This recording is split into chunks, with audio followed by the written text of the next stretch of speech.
welcome to another episode of the IAMKAYPEE podcast. I am your host, and today I'm supposed to be joined by Scott Malone and Adam Lusby. Made it here. Hello.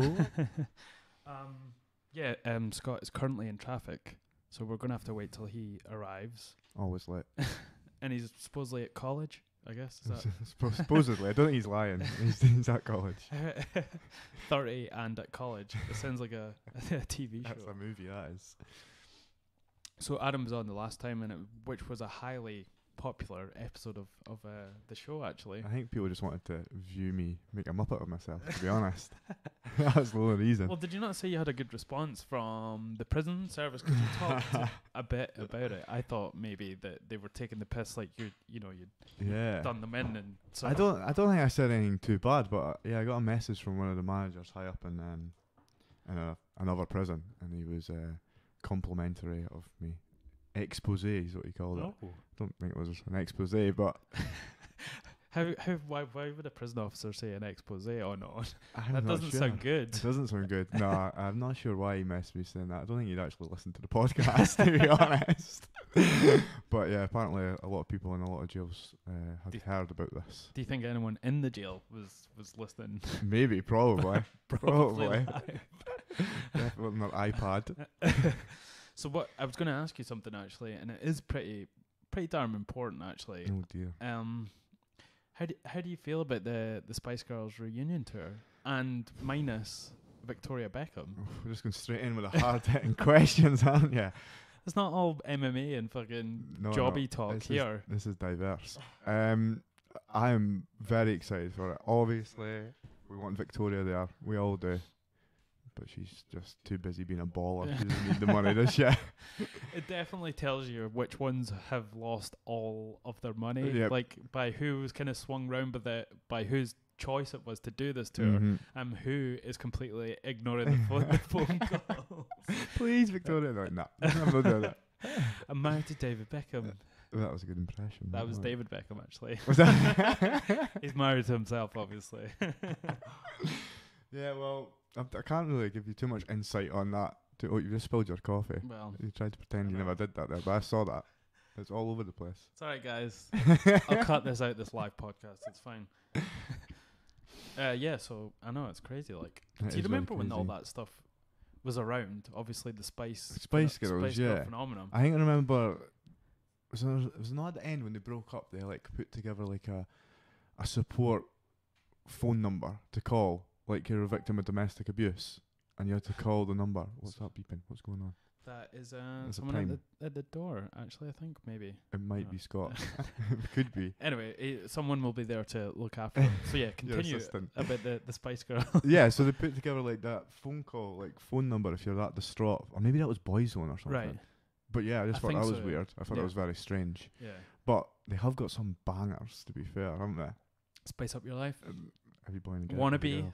Like, honestly, they have. Like, you can slag them off a bit, but they have got some slag tunes. You off. Yeah, they've got some tunes, definitely. I know. Like, I don't feel bad about saying they were pretty fucking good back in the day. They were pretty good, to be fair. And the movie wasn't up to much. Do you remember the movie? There was a movie? Oh, yeah, there was a movie. It's like a classic, terrible film. Yeah. Really? Yeah. What was it about? Was it about themselves? It was about Spice Girls. Who played Mel B? Mel B played Mel B. Okay. Who played Scary Spice? Scary Spice. Okay. I'm seeing where this is going, actually. Yep. Okay. Forrest Whitaker played Baby Spice, I'm pretty sure.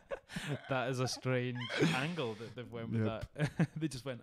it was a weird movie. I can't really remember the plot to it, but it wasn't the best. So if you missed it, you're not really missing out on much. Who was the one you fancied? Because that always seems to be... Who you fancied said a lot about your personality. I think I did fancy Victoria. Really? Yeah, I think so. Oh my god. Yeah. The most pig-like. She's pig-like. She's absolutely stunning. On a scale of 0 to pig, she's definitely... She's beautiful. She's beautiful. Don't get me wrong. And I'm not hating on her. This is a bit pot kettle. You look identical to a pig. No, from Scary Spice to her. I'm still Victoria. I'm still for Victoria. I'm sorry. And she's aged the best. Okay, yeah. Because she's got the most money, maybe. Oh, she had the most work done, probably. Yeah. Allegedly. Allegedly.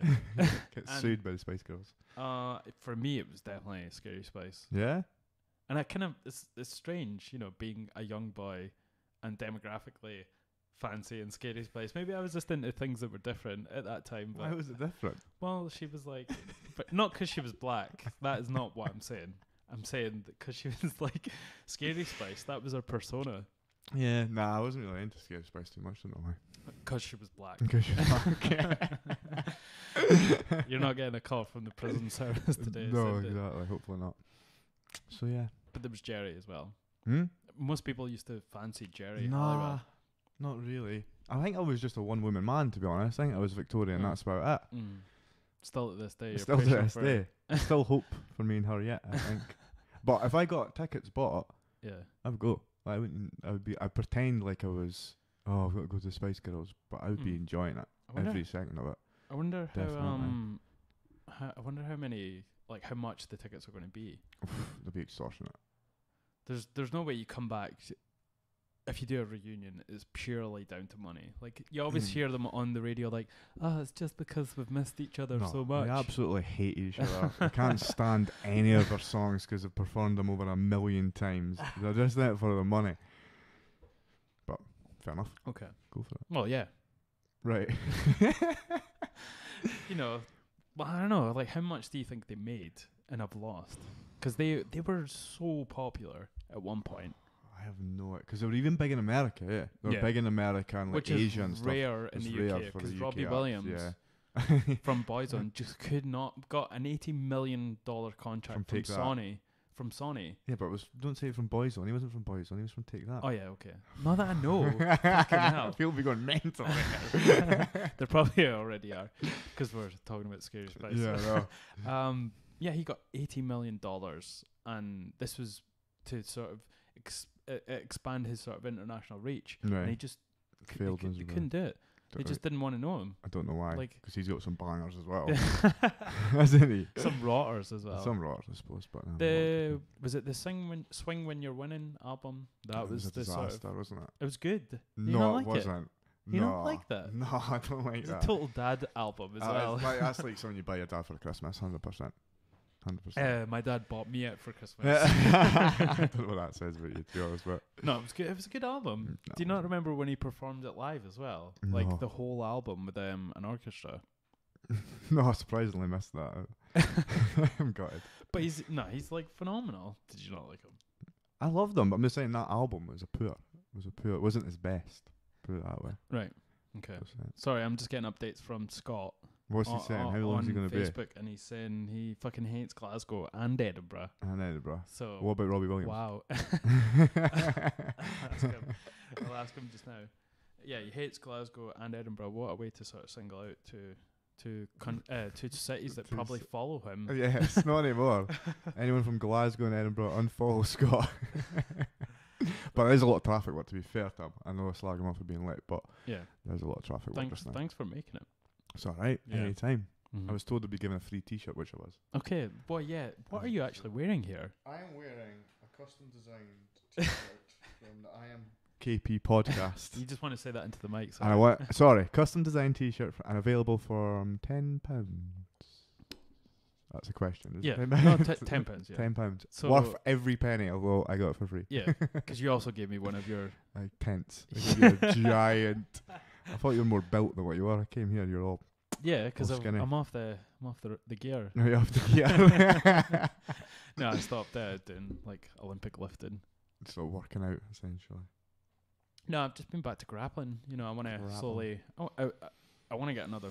One last fight eventually, so maybe next year I'll aim for it. But yeah, I've just been sort of dipping my toe back into the grappling world. And how's it going? How's your toe doing? My toe's fine, but my knee was killing me. You get heel hooked.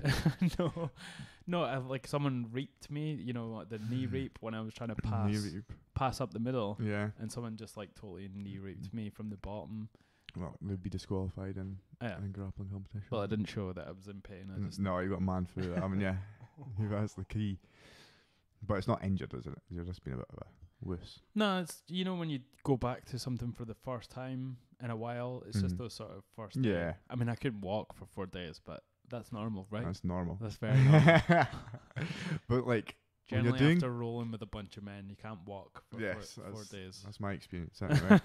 But when you're grappling, like in day in, day out, you just get used to those aches and pains, don't you? Like, it just becomes a custom. You just wake up with a sore neck and that's you. That does surprise you when you really start to get into it again. You know, when you're not just breathing out your arse the whole time, that you're actually, you're starting to get your timing back, and your conditioning's coming back, and you're starting to suss out yourself again. You start to enjoy it, and you don't feel those pains. But maybe, I don't know, is it you just maybe move more efficiently? I don't know. I found warming up helps. I never used to warm up, but sometimes you can't be bothered warming up. How would you warm up? Dynamic stretching. Static stretches? No, definitely not static stretches. Static stretches. The old putting your leg on the box and touching your toes. Touching your toes. Or barely touching your toes in my case. How would you do that with your own clients? Like, do you warm them up? Is it mostly dynamic stuff that you Dynamic stuff at the start all the time. The reason for that is if you do static stuff, it's been shown to at the start, it's been shown to reduce power output. So you don't want that before your workout, obviously. It's good for after the workout. But I always have a set warm up. Not just because one, it'll warm you up and great, but also it just prepares you mentally for working out. So your body knows, boom, it's time to go. Time to go. You know what I mean? Same, and a lot of guys now use it before their fights. You'll have guys doing the same kind of thing before it's time to go. There is sometimes what I have noticed is there's a big difference between people who train and how they warm up and how they get into the training mindset from when they warm up to go into their fight. I mean, I've seen people not even breaking a sweat before they go into the cage. See, I've been seeing the opposite as well, though. Like, if you get there, like, you get there early sometimes, you know what I mean? Yeah. You're backstage, and people, I think, because that nervous energy, they just want to start hitting the bag or hitting the pads. Okay. So I can understand, I think people go one way or the other, essentially. But yeah, I've seen it. I mean, we heard about Dominic Cruz's like legendary 2-hour warm-ups before he went on, because he's such a dynamic fighter. Like, he needs to be so... Was that directly before the fight, or was that earlier on in the day? I'm not sure. Because there's talk of people doing they call it an opener in America, and it's like a few hours before the fight you'll have a hard pad session. I don't know the scientific basis behind that, but a lot of people have started doing that, and I'm just wondering why that may be. I think maybe the old school mentality of taking that week off and doing exactly nothing is not right. I mean, me personally, when I was leading up to a fight, I know there's things that I could have done more of, but you cannot, as a fighter, you always say that when it comes to your fight camp. Yeah, I could have done more of that. But I know generally that week it's good to, rest yourself for at least 3 days, and then it was usually you have a shadow box a couple of days before the fight just to keep yourself loose. But I don't know, I think you kind of just lose a little bit of the momentum slightly from your I understand what you're saying. Camp. Also, from a mindset perspective, you're a week doing nothing, you're just going to be a week thinking about the fight. Or food. Or what you can't do, you know what I mean? Well, so I do like the idea of people that week not having it completely off, just doing some technical stuff, going over game plan, whatever it may be. Obviously, you can't be sparring in that week. I don't think that's a good idea. No, definitely not. If you get injured in that, you haven't got time to recover, kind of thing. Anyway, but yeah, I see what you're saying. That the whole week off might not be a good idea. Because you see some of the UFC fighters doing like hard pad sessions, the leading up to the fight, the week of the fight when they're supposed to be cutting as well. I guess it probably helps with cutting. Yeah. But there's obviously, you want to regenerate all the stuff that you've lost over the last 8 weeks in terms of glycogen and all this. So yeah, I don't know. I think there's probably a fine point that we've not figured out yet. It's not going to be don't do nothing for a week, but it's not going to be fucking spar the day before. No. Did you listen to Henry Cejudo on Joe Rogan's podcast? No, actually. He was just on recently. Is that the flyweight champion? That is the flyweight champion, yes. Is it flyweight? Yeah, it must be, yeah. He wrestled someone so well that he they went to one championship. Yes, that's true. Mind you, apparently he's getting paid in one champion. Oh, hell yeah. He'd be getting a ton of money. And do you know how much Demetrius makes in sponsors? Oh yeah, with just in his he's gaming sponsored by stuff. Xbox and stuff, isn't he? And Twitch as well. I think Twitch. he's a partner with Twitch. Yeah, so that'll make a lot of money. I think he's just used to that way of making his money as opposed to having to have his hand out to the UFC. Mm-hmm. And I feel like they're cold towards him, or they have been in the past, because even though he's beaten everyone, it's still a hard weight class to sort of push, because there's no other stars. Yeah, they didn't do it very well by him, I don't think, in terms of like he was considered up there pound for pound before his last fight, and then like, but still not many people knew about him, which is strange. I know you're saying lighter weights are hard to push, but there's been some famous people in the lightweights before. Name who? Uriah Faber. Yeah, he had to fight at 155 at one point. Yeah, I know, but surely there's something. If a guy's meant to be the greatest, there's something they can do to push him. They just didn't. Was that not what the WEC was at one point? That was the lower weights. Yeah. I loved it. That was really good. It was so good. It was really good. There was a point where it was Dominic Cruz and it was Uriah Faber, and all that era was just amazing in the WEC. Brilliant. Remember when Uriah Faber broke his hands? Yeah, both of them. Yeah, both, and he had and the he elbow. elbowed the shit out of, who was it? Mike Brown, I think. I think it was Mike Brown. That just shows you how and why Uriah Faber has become like a Hall of Fame, Hall of Fame, a Hall of Fame. Is he in the Hall of Fame? I think they're putting him in contention for it. He'll get in there. You know what I mean? He's going to be in there. I don't know if he's in yet, but yeah, he seems like a nice guy. I mean, yeah, you see him on the shows and he seems quite sound. Well, someone who's supposed to be here has met him and would probably know better. From Scotland. They spell it with 2 T's. Yeah, but no, I think Scott said he is sound. So. But I mean, back to Henry Cejudo. Yeah. He was on the podcast. Okay, was it with his trainer? Yes. Okay. But they brought in their strength and conditioning guy. And it's so scientific, it's mental. Really? Like, they track everything from what he's lost in that session to how to replace it, to the fact that he might be feeling good when he wakes up, but if the numbers aren't right from his heart rate to his grip, they just go, no, you're not. So they're really like super proper tracking everything, which I think is the way it's going to go if you've got the money, I suppose. I think TJ is like that as well, supposedly. TJ is he's meant to be big on that stuff as well. But he'll do anything to be the champion. Yeah, he'd even be a snake. Nah, TJ's cool. I didn't want to like TJ going into Tough when he was on Tough. Well, I didn't want to like you, but, but I ended up dead, to be honest. He's all right. No, he's. I think he's genuine. Mm-hmm. Do you think? It's hard to judge because he's quite. That whole thing was a bit weird. Like, obviously, there's a loyalty aspect to it. Yeah. And he's left his camp. For anyone who didn't know, he left his camp to go and train with what's his face? Ludwig. Yeah. Dwayne Ludwig. But when you gel with someone and they clearly do gel so you've only got a few years in this competition. You know what I mean? At the end of the day, you've got to make money. That's why Demetrius went to ONE FC. Yeah. That's why he's went with Dwayne, because he's got the best opportunity to make money. And even with Uriah and his guys over there, like it's a business as well at the end of the day, and you've got to make money. So you know, you got to do what's right for each other. You know, and you can't have this animosity. No, definitely not. It's a tricky one. Yeah, I see it from all yeah, sides. I do. I see it from both perspectives. Yeah, I do. But so you were saying about Cejudo, like, it's next level. Is this? Do you think he gets it from his wrestling sort of background, or is it him sort of welcoming this scientific way of training? I think it's him being kind of open-minded. Yeah. Because wrestlers are notorious for just training like absolute animals, like beasts. But he was saying that's what you had to kind of come away from. Probably trained that hard, it stunted his growth. Maybe. He is like 2'5", I think. But yeah, so I think he's just open-minded to this kind of new stuff. And he said, I think he did say at first it was a bit of a struggle. Like you say, he's feeling great, but he can't spar that day because he's been told that his numbers are not optimal. Right. Stuff like that. But I think in the long run, it's been beneficial for him, clearly. It's kind of hard to judge where it's going to go at this point in the combat world, the combat sport world, in terms of conditioning. I mean, I don't know. You're more in it than I am. Where do you think it's going to go? Do you think it's going to go more down this route? I do. Like the only negative aspect of what Henry Cejudo is doing is just finance. Like, not everyone's going to be able to afford to get a scientist essentially on board to track his minerals that are coming in, his minerals that are going out, this, that. So that's the only downside to it. Apart from that, there is no downside. So I don't see why it wouldn't go that way for the top level boys. Oh, there's a buzzer. Maybe Scott. My assistant will be letting him in, so we'll be joined by Scott shortly, I think. Ridiculous. How late is he?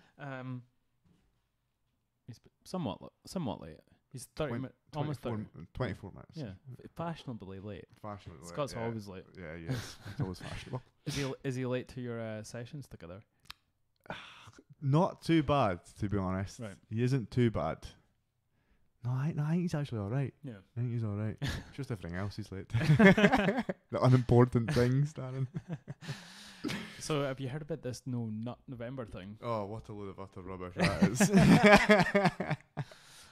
I don't know. I think there's benefits of it in terms of just to clear it to people, in November, people take this sort of a month-long celibacy where they don't do anything. It's kind of like the movie 40 Days and Nights, the one with Josh Hartnett, and he doesn't want to have sex or masturbate or anything. Right, okay. And all the girls are like after him because he doesn't want to. Like, it's a flipping of the sort right, of roles. okay, I understand. I get, like, to sort of just stay away from porn. Like, there's a lot of people that are addicted to it, and to sort of do something for a month, which it's like not drinking, Yeah. like Sober October. It's the same sort of purpose, but there are people that do it with combat sports. Like 2 weeks out, they'll stop anything. But that was for, well, what I've heard is that was for coaches would say that to their athletes because they didn't want their athletes. But where do you go?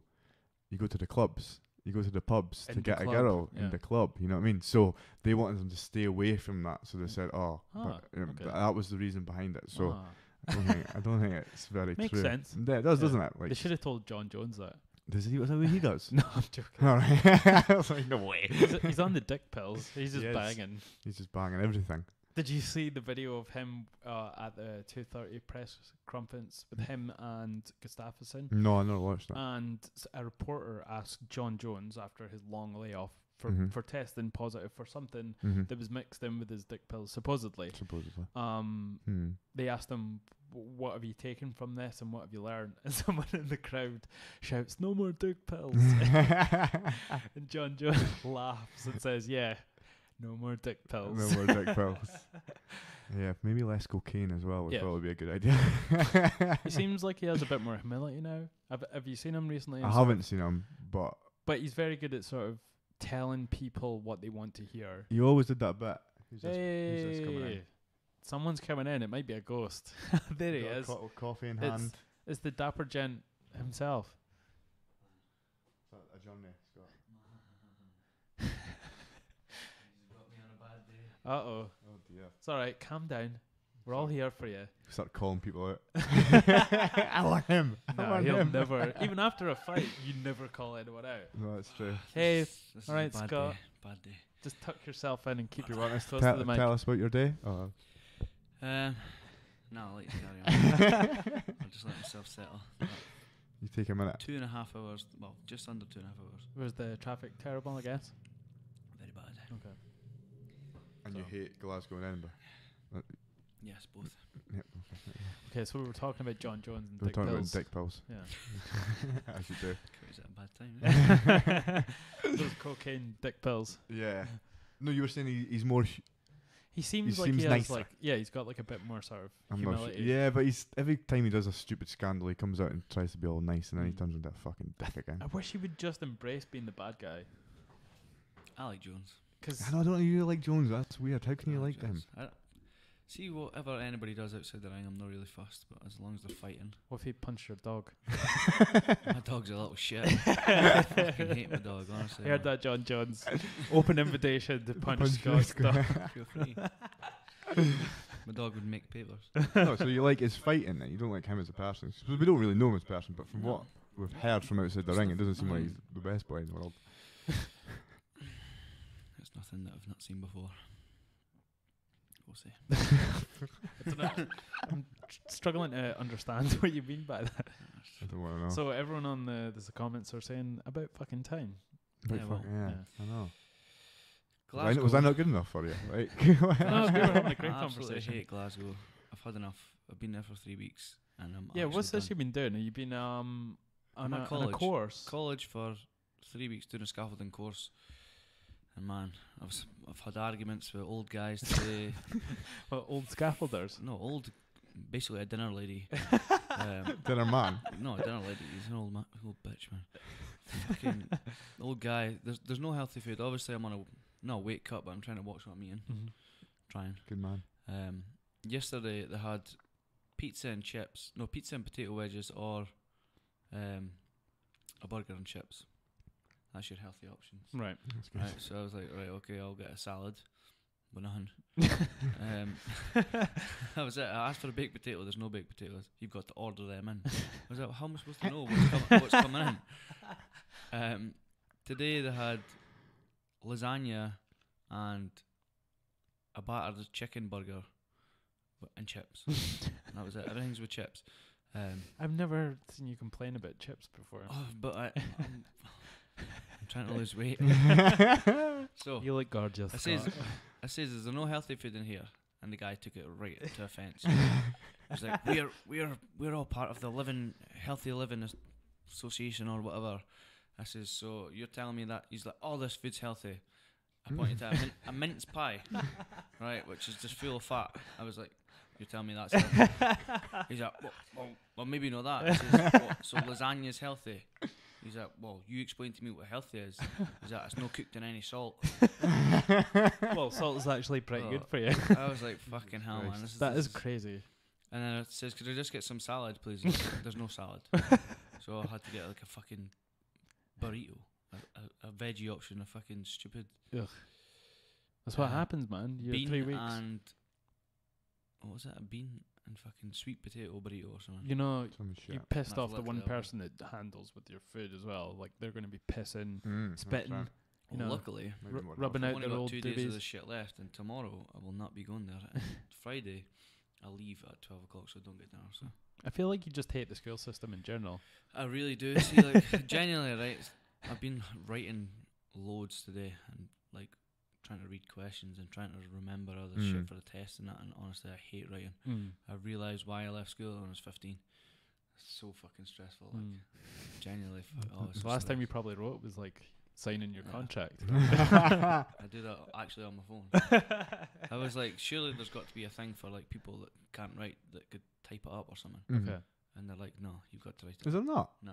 Like, what if people are dyslexic and You've shit? got to get is it what, scribe or something? Oh, have you got to get a scribe on You've it? got to get, you personally have got to get a I'll do scribe it for you, mate. certificate. I'll come tomorrow. Just get one of those word processors. Remember, they used to give all the idiots one at school. You know, the type ones.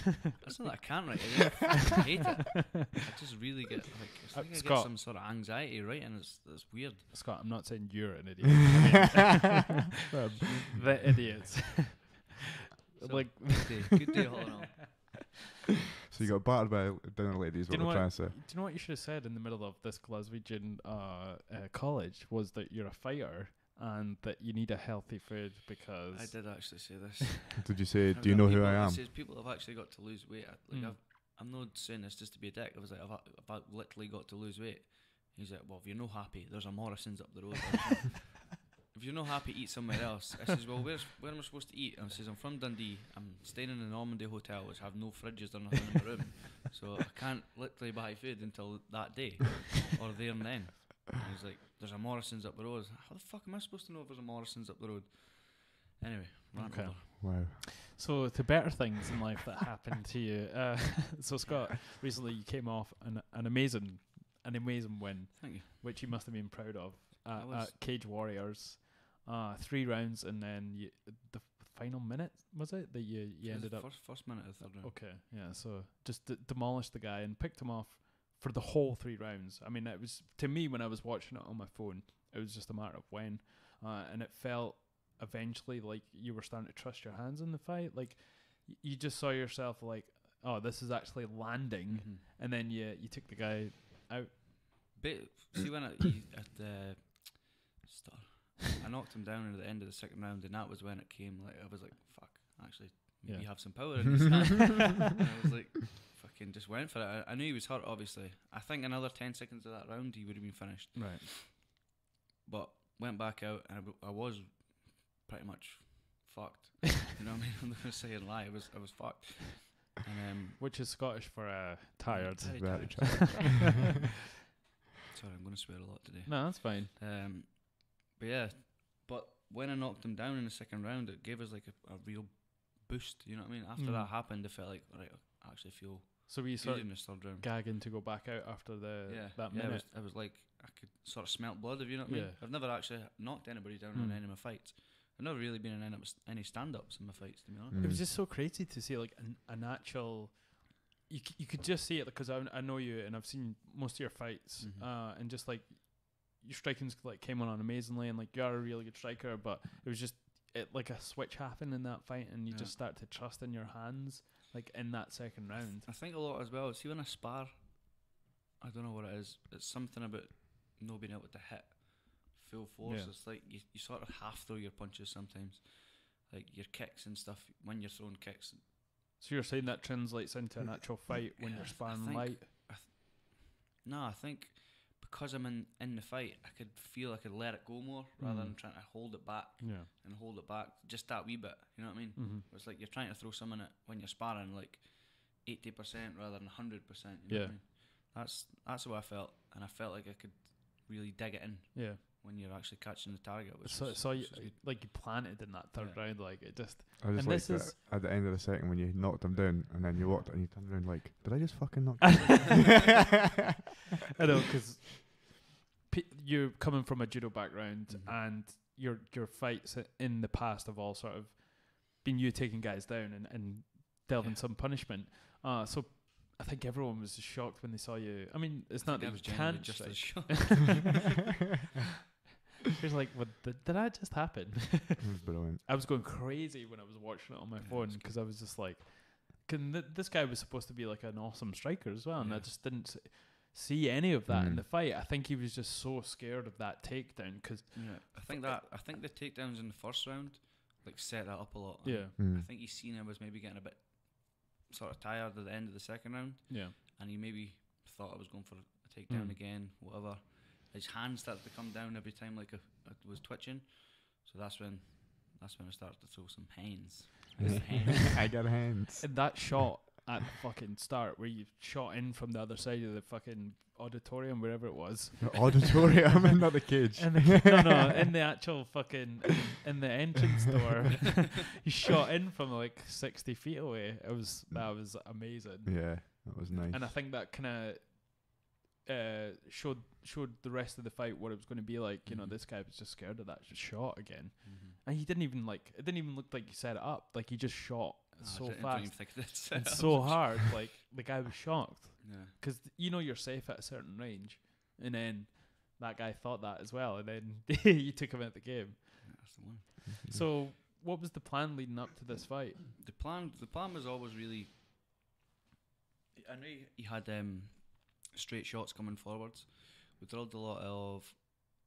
He threw his right hand, and then he switched as he threw his right hand. He threw his left kick. In that fight, he switched a couple of times, but he never really threw much. He was throwing his right hand a lot, and as he would throw it, he was switching to southpaw, and then he would throw his left kick. I don't know if that's maybe because he was fighting other orthodox guys, but we were sort of drilling like. Fading out from the right, and as he threw the kicks through the left hand, just straight down the middle. And I think that's maybe what it was. When he was coming forward, I was just drilled to throw that left hand straight down the middle. The hook obviously is just a follow up, but it was the left hand that's going to hit him first. You know what I mean? But yeah, that's he was really straight shots. Everything was straight. There was no lot of hooks. His leg kicks were good. I had a sore leg the next day. Is there anything in the fight that surprised you about him? Yeah, he was. Really strong in the scrambles, like trying to hold him down. Was quite hard. It's harder than any other guy, to be honest. He was good. His hips were really good on the ground. Good escape. Good at pushing on my head to get out. I've watched the fight a couple of times, and there's obviously when you watch a fight of your own, you can critique it as much as you want. But there's loads of things that I could have done. But when he was pushing on my head, I felt it. You know what I mean? I was like, fuck. I really can't. I couldn't get up to get a hold of the top half, what I wanted. But yeah, I thought I done well. I thought he'd done well through that. Yeah, it was amazing. It was amazing. And like that guy was. I mean, he's part of like Dan Hardy's crew. Yeah, Dan Hardy was in the corner. And like he comes from a good, obviously camp, and he's undefeated, and you know what I mean. He was the boy going into that fight. I think a lot of people like Scott off. You were probably both at the same sort of like level of. I think that's. I said this before the fight. I was sort of not knowing who he was. Not knowing where he trained or nothing like that. I knew he was just a 3-0 guy. And I was kind of not offended, but when I was meant to be fighting Corey Tate, he was 8-2. Mm-hmm. He had fought for the Cage Warriors title before. Right. It was quite a big name, and then I got offered this guy. He was 3-0. He's not really done much in Cage Warriors. Had one fight, and I was not offended, but like I was like, fuck, I want a big name. But then I actually started to realise like he's won the Europeans at the amateur. Okay. No way. Yes, the last person to do that I think was like Jack Shore, Right. which is now fighting for the Cage Warriors title. If you listen to the commentators coming out, one of them said he's one of the best prospects to come out of the UK in the last 10 years. So he's like, you know what I mean? He came in the cage that way and didn't leave that way anyway. Well, that's Scott left I mean, that way. that's huge. No, That it I is. think As if people I was came out of saying, the UK. He was seen as the next prospect, Mm. and I was seen as a prospect as well. So they wanted the two sort of prospects to fight. Yeah. And that was it. And that's why they matched us together. But obviously, I've got somebody. I wanted this fight for Josh Reed for like maybe a year and a half. I've actually got the tweet saved on my phone somewhere. A year and a half ago, I think it was a year past July. Okay. I called him out. I mean, I think he had a pull out or something, and I says, "How about me and Josh Reed for the next one?" Yeah. And I got like 70 retweets, but got ignored. Yeah, totally. I think that was before your first Cage Warriors fight, was it? That was before the very first one. Yeah. I mean, do you know what's so surprising is Cage Warriors has just remained so consistent in their quality. Like, that whole card was amazing. Mm-hmm. Like, the fights underneath you as well was really good. And the ones after, like, it's just so consistently good, and it's not... They've generally got the best guys in the country, not even just the country, in Europe. They've got the best guys in Europe, especially once you're getting on the main cards and stuff. These top guys are fucking... It's definitely a feeder for the UFC. Definitely. Yeah, it's top quality. And even the way it's run, like, everything's on time. Right. Everything, like, it's really good. It's really professional. Very professional, is what I was going to say. Yeah. Now that BAMA's shut down, like, all the fighters from BAMA are now coming to Cage Warriors as well. So Did that get shut down? Yeah, I think Bellator bought over BAMA. Oh, okay. So that's why BAMA has just signed a lot of like Europeans. Like Chris Bungard, he's like Chris they Bungard. signed him. They've signed loads of guys like from England, from Ireland. Yeah. Obviously only one from Scotland, but yeah, they've bought over them. But I think with them sort of shutting out, their BAMA contracts all got void. So like a guy like Reese McKee, he's fighting now on Cage Warriors. He was a BAMA champion. I think it'll be interesting to see how he gets on in Cage Warriors, because sometimes two really good guys in the country could sort of avoid each other and then make their way to UFC and still avoid each other. Yeah. You know what I mean? But I think it's good that all the guys are sort of, it's like like a British Championships or something, I don't know. It's definitely the Something like top that. talent, the Cage Warriors. I mean, it's provided such champions as like Chael Sonnen, I think. Was it? No, that's Cage Rage. Not Chael Sonnen, Anderson Silver, but that was Cage Rage. Okay, that was Cage Rage, right. But yeah, Connor's the big one. You got Joanna. I can't pronounce her second name. Joanna. The Polish. There was Michael Bisbin. He fought Yeah. that. Mm-hmm. Who else? It's really good. So, leading up to this fight, what was your role in this whole preparation? I was being a strength and conditioning coach, right? The S&C. S&C. You should get that tattooed on your arms when you go like this. I was just doing my thing, being a strength and conditioning coach, put the program together. Indeed. You got power in those paws. Is he putting it down to him? I'm putting it all down to me. It's all Adam. Everything's Adam. He's living I'm his taking that, career through you. You know that. Yeah, definitely. Definitely. He deserves it. To be honest, Adam's done loads. He's been the most involved, I'll say. And he's definitely got me the strongest. Like, what would we do? Add 40 kilos. 40 kilos or something on my deadlift. Wow. I mean, and that's what? Not even... It's a bit. 6 months? Yeah. Not even 6 months. It's not even like training like a And that's not like power lifter would. And You know what I mean? It's training like a fighter. And that's after years of doing like weights and judo, which is hard to get that amount of kilos added to your personal bests when you're already strong. And Scott's been doing weights for how long? Since you've been... Since I was 15 and You know what I mean? doing You're like lucky Olympic to get weights. like 5 kilograms on top of I'd be happy with 5K in 6 months. Just lifting 5. But so like that increase in his deadlift, it just shows you if Yeah. you have a proper program in place, that improvements can be incredible. And did you tailor it to what this guy was like his sort of style of fighting, or was it purely just what did you sit down with Scott and say, what do you want to do for this fight? I tailor it towards, I mean, there's a lot of ballistics. We talked about how you wanted to throw that straight down the middle, so we did a lot of ballistics, moving backwards, so sliding out, boom, throwing the shot down the middle, stuff like that with a med ball. In terms of his program's a bit more advanced, so he does different stuff from other people, just because he has been training for so long. That he needs to do more advanced stuff, otherwise you wouldn't get the improvements if you just put him on a standard strength. Just the bench press and that's it. Yeah, just the bench press. It's good that the thing that for me that makes you different from everybody else is like the conditioning sort of side of things. Like we'll do like what's called dead mills. Dead mills. We'll do like he's got different. You'll know what this. What do you call it? You got like anaerobic. Yeah, so you've got anaerobic and aerobic, but anaerobic. That's why he's a fighter. No brains. You sure you didn't get hit in this last fight? Anaerobic. No, but that's you've got to split it up. There's 3 energy systems, 3 ways to train it. You just split it up. And people, what I found is people do too much usually. They will overtrain usually. So at the end of the session, we spend 20 minutes, 15 minutes. It's not a long time really. And probably the most important part of this now is the fight's happened, and are you going to like take into consideration what happened in that fight? Like Scott obviously was getting tired, but that was like due to heavy wrestling, you know. But now, we've already spoken about this. Like, I genuinely don't think it was nothing to do with conditioning, because I never felt like I was out of breath. I felt like my muscles were lethargic. I feel like I didn't rehydrate properly, or I ate the wrong things. And when I looked it up, I pretty much ate every single thing that was wrong. Do you want to tell them what you came out the house with? What did I come out the house with? A Nando's. No. Did you have a cheeky Nando's? 32 cans of Iron Brew or something. 32 cans. And I was like, what and the I actually fuck? got them. Is that because you knew you were going south of the border? Yes. You're like, there's no fucking Iron Brew. That's what you said. I went to Tesco at 2 o'clock in the morning. You did. We were leaving at what time? What, 4? 4 or something. We were leaving at 4 in the morning. I went to Tesco 2 o'clock in the morning. I was only to buy 6 cans. Genuinely, right?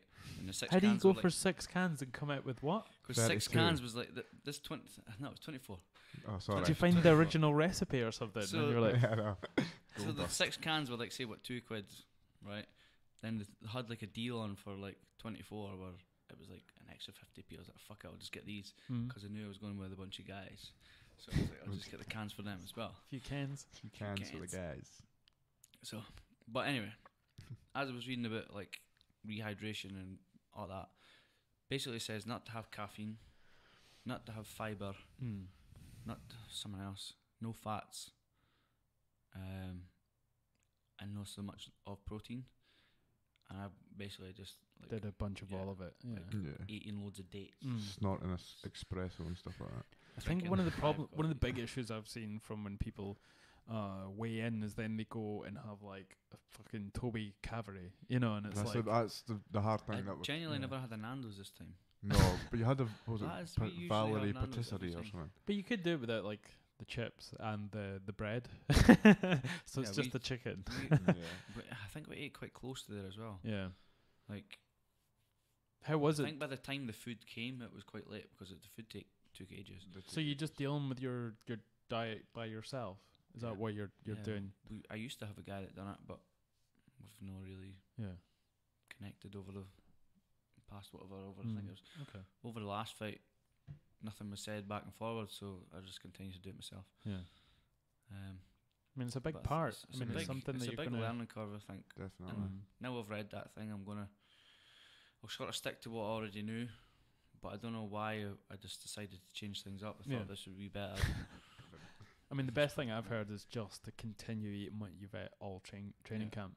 Yeah. Just a bit more than you have the week before it, obviously. Yeah. I was speaking to a nutritionist actually last night about this, because other boys have this problem as well. They weigh in, they think they've done it, so then they go and celebrate essentially by eating a Nando's and stuff like that.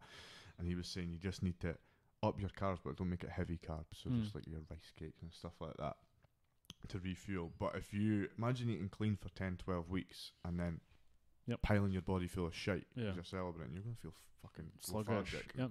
It's a big one. I mean, the first time, I think it was the second time I fought, I remember going for, it must have been like a Nando's after it, and I just felt like shit in the fight. Like every other time I went for Nando's, I felt fine. My last fight in was it March? Mm-hmm. I genuinely felt I could have went another 2 rounds. Yeah. I don't know if it was because he was maybe not as good on the scrambles or what. Yeah. I don't know, or maybe not as strong. But Yeah. Jason was still good. You know what I mean? And I felt like I don't know what it was. I just felt I could have went another 2 rounds easy.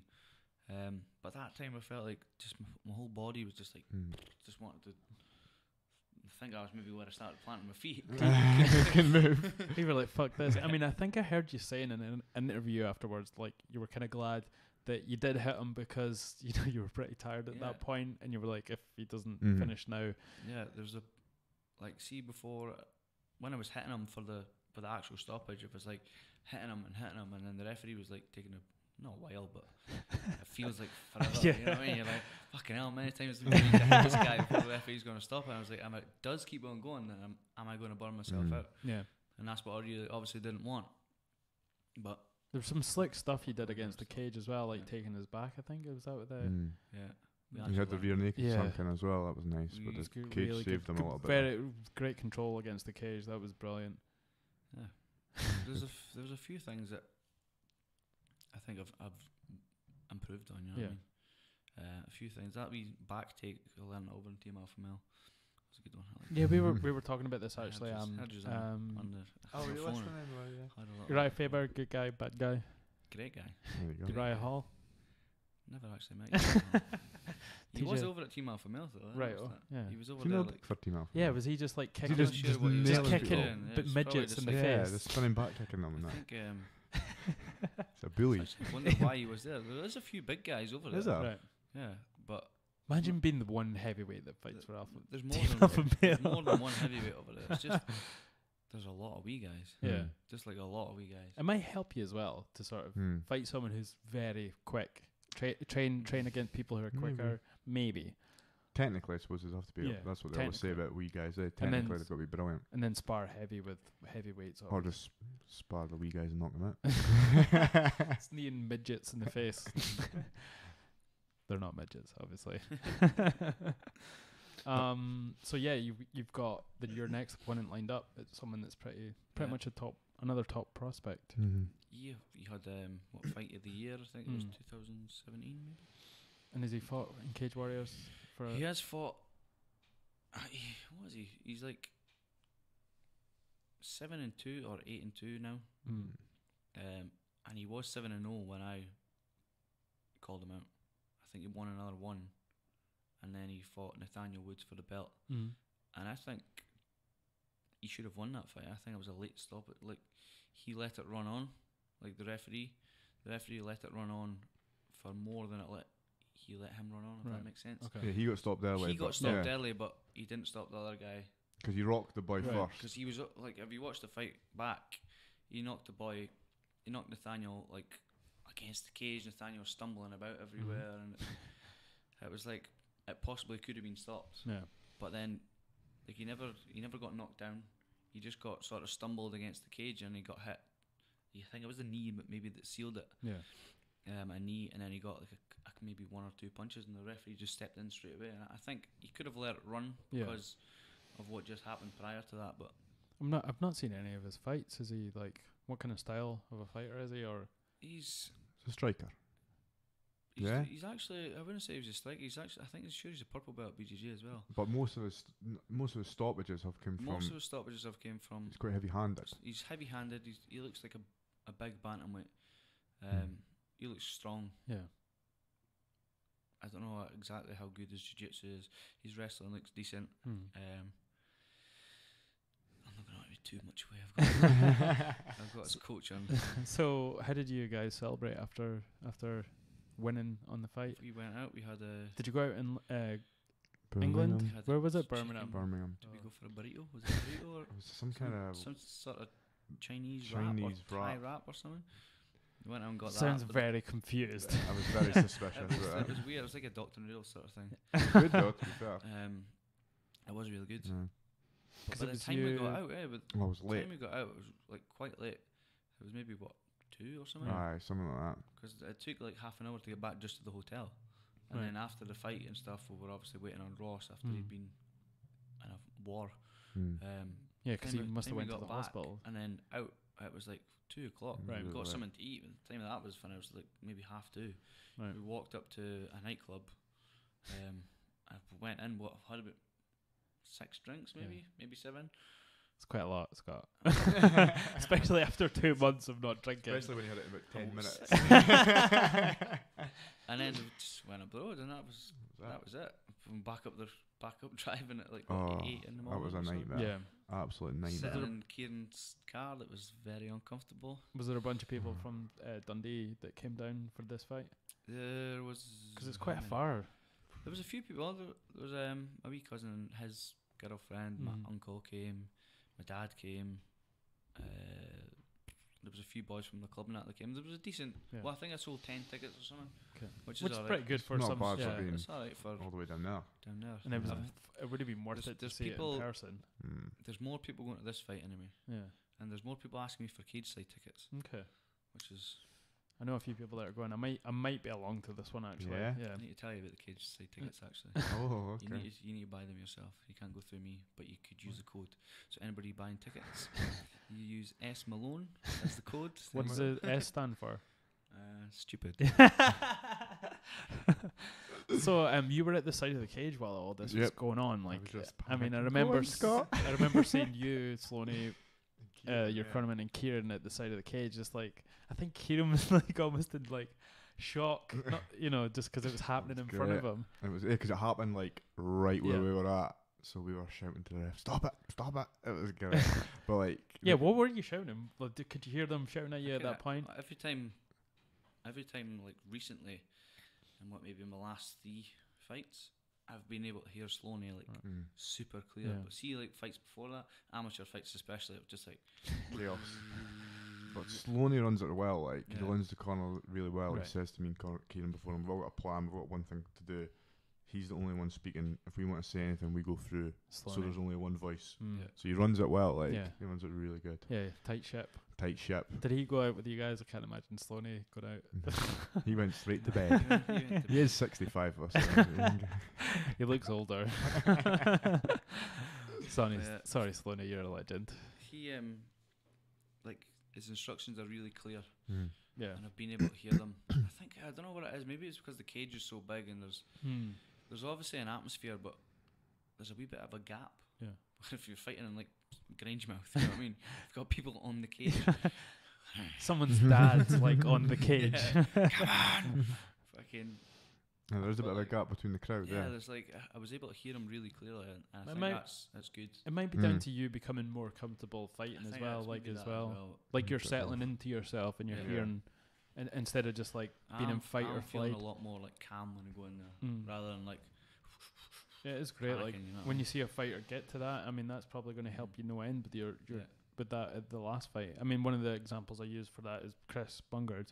Like he's just got like a sort of a mindset now when he fights. Yeah. It's just going to be tough to beat him because he's just so calm, and he's got a lot of experience upon other Yeah. people, even though they could be technically better or just all out monsters. But he's just got this sort of calmness to him. Calmness. Mindset is key, though, isn't it? Have you seen this thing on Twitter with him and the guy from Geordie Shore? Is it? Aaron I've seen- Chalmers. Yes, I've Arnold seen it, yeah, Chalmers. Does he not fight for Bellator as well? Is that it? Yeah, well, he's just been signed, and I think somebody had tweeted like about Chris fighting him, and Chris was like, "I'd smash his face," something like that. And then this Aaron's tweeted like, "This guy's obsessed with me. He's trying to fight a guy that's only 4-0 or something." I think he But even then other people fucking writing underneath it, "What about when you called out CM Punk?" 0-2. You know what I mean? I think It's quite funny. Chris had been on a podcast, Yeah, he was on and a I think he podcast. spoke a little bit about it. And I think Aaron was like retweeting Yeah. the podcast that he was on there talking about it, and Yeah. it's like, but I don't know, like I don't know, like Love to see that fight. I know that'd be great. I think That'd be people great. would just like to see Aaron getting beat. Yeah, But yeah, it was beginning. I don't for Chris. dislike I, him. I do not. Oh, boy. I think it's fair play. If he's going to step in there, Yeah, then why not fight the guys that are given to you? You know, what Yeah. I mean, not everybody's wanting to pad the record, but everybody's wanting the best fights possible for them at that point in time. You know what I mean, no, everybody's wanting to jump up and fight the best guys. He's now signed for Bellator. He's no need to fight these best guys. He's going to get experience, I think. who Aaron Yeah, Aaron. or yeah, I think it doesn't matter about his record. Yeah. Whereas for me, the guy that's nobody knows, it sort of matters on my record, because if Dana White was to look at me and go, "Oh, there's Scott Malone. He's only got a fucking 5-1 record, and was never signing him." You know what I mean? They should have like a list of potential people that they should have fought beside it. So it's like 20 potential fighters that you're supposed to have fought, but they all pulled out at the last minute. This guy's, you would have been signed by now. Would have been champ. Is that something that plays on your mind? It does all the time. Like, obviously, I've had 6 fights now, and 12 pillars. Yeah. So all potential record of 12 and 3, is it? No, more than that. No, sure. 18. Obviously, some of them were like in the same fight, so you can't count them as, because that would still be the one fight. But there is, like, I could potentially be at least, I think, 12. It's a strong number. That's the one that everyone gets signed at. Once you're over 10, then you should definitely, especially if you beat some good legit guys, you should be definitely getting looked at, I think. Yeah. Somebody that's maybe like 8-0. You know what I mean? That's never been beaten. I think that's sort of a good record as well. One of the points I want to make about Aaron, though, is he started his career out on one of the biggest stages in MMA. So he's learning on a massive stage like that, when a lot of people usually go through the amateur ranks and then eventually make it into a sort of feeder group like that. But he's going to be critiqued all the time, because he's just learning as much as he is a fighter. I couldn't see him fighting on, I don't know, like on top. You know what I mean? I couldn't see him. Could you imagine him turning up to fucking Paisley? You know what I mean? He'd get stabbed. But I don't think he's obviously got the celebrity status, but he's not going to be able to fight in Paisley, I don't think. No. He's going to have people like hanging off him and shit. Yeah, that's true. He's not going to be able to, I don't think, fight on a local show like that.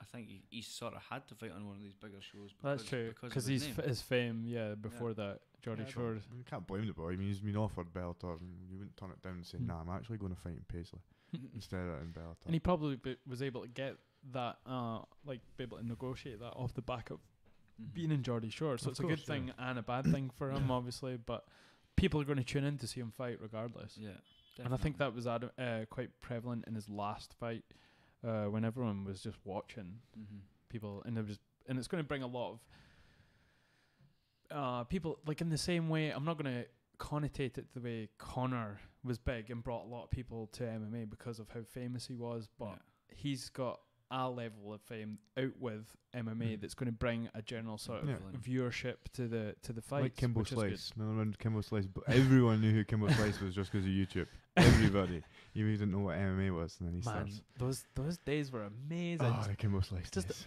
Going on YouTube and searching like, who's Kimbo Batter now? Big black bouncer. That's one of my first searches. Big black bouncer. Yeah, because he fought like one of the big bouncers. Because that's what he would do. He said he would go to each town and just fight the bully of the town, and it usually would end up being bouncers. But he put like tens of thousands of pounds on it. It was mental. Really? Oh, there must have been a lot of betting, was there? Oh, it was crazy. Yeah. Remember, he let the boy hit him in the face. Yeah, and he had like an egg, and it was all him out. Yeah, and they were talking about like, move over because he might like knock him out, and then he'll stab himself on a pole. Oh, there's a pole, yeah, there's a pole sticking out the ground. But then he got battered. Remember, he got battered by a police officer.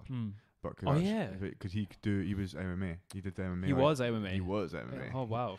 No, but that fight was crazy. I went on for about 25 minutes or something. Bald guy. Yeah. He was big boy though. Yeah. And it was inside. Yeah, I remember that. Yeah. Sean something, was it? Some Sean maybe. Can't remember. People are probably going to be screaming at this and saying it's this guy because he was quite well known a little bit, I think, at that point, that policeman. But yeah, like those videos. I think that was just before I started to watch MMA. Was me watching the Kimbo Slice videos. And what was your first ever MMA fight you watched? I think I did watch when it was around in 1983. Because I had Sky at that time, and the Bushido channel. Do you remember that? And it used to show UFC. And I remember I think it was number 3, but I was so young. At the time. I barely was able to take it in. Yeah. So, but I think after that, it was probably when Griffin fought Bonner. Stephen Bonner. I think But I seen it, but I wasn't into MMA. Like I just knew it was an event. You know, the first fight that I remember was like Chuck and Tito. Was that? That was like the one that sprung out that I can remember. Good fight as well. But then the thing that really got me into it was actually watching The Ultimate Fighter. Yeah. TJ and the one with Forrest Good Griffin. season. Forrest Griffin, I watched, but I wasn't really in it.